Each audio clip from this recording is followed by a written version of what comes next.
The Appropriation Bill was before the National Assembly, sitting at the Cape Town International Convention Centre.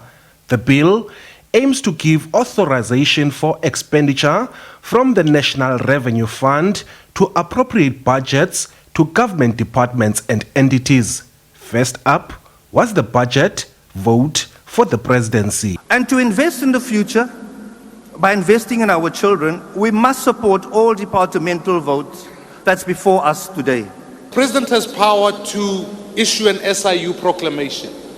And I would like to request that as honourable members, we declare a proclamation on the allegations that have been placed by General Mkhwanazi, so that we don't just wait for the Commission's report, but prosecutions of those who were involved in corruption and wrongdoing are dealt with. When President Ramaphosa took office for the first time, what captured my imagination is that he advocated for a warm plate of food for all.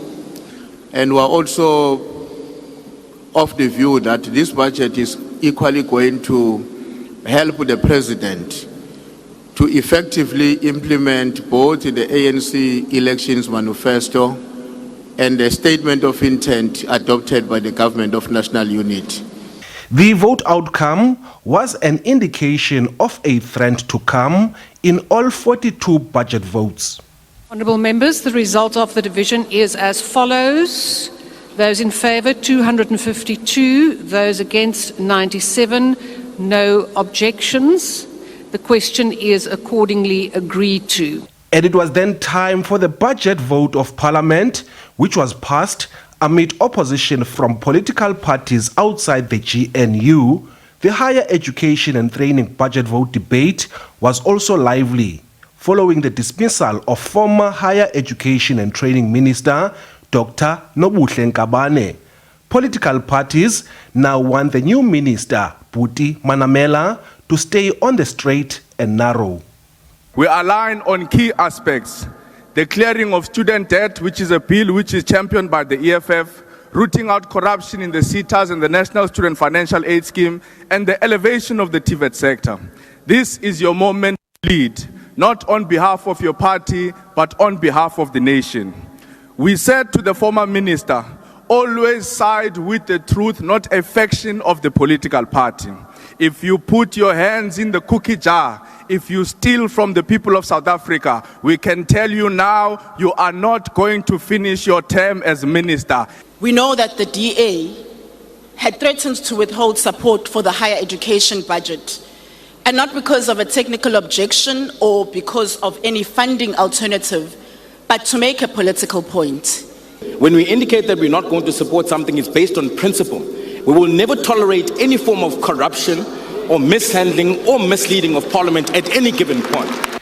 The police budget also had a fierce debate following misconduct allegations against Police Minister Senzo Mchunu, who has been placed on special leave.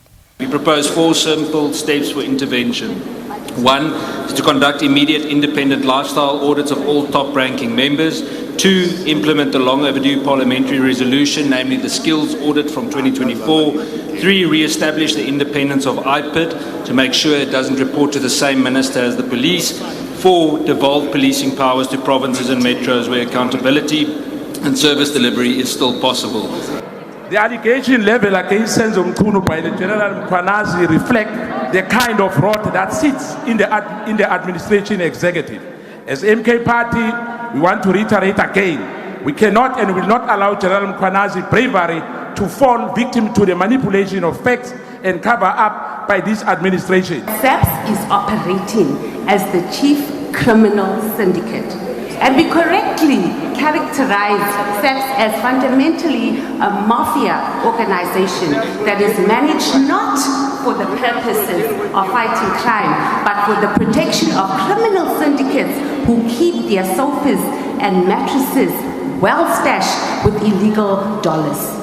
The Appropriation Bill will now be sent to the National Council of Provinces for consideration and for voting on the 30th of July. Ulelani Philip, SABC News, Cape Town.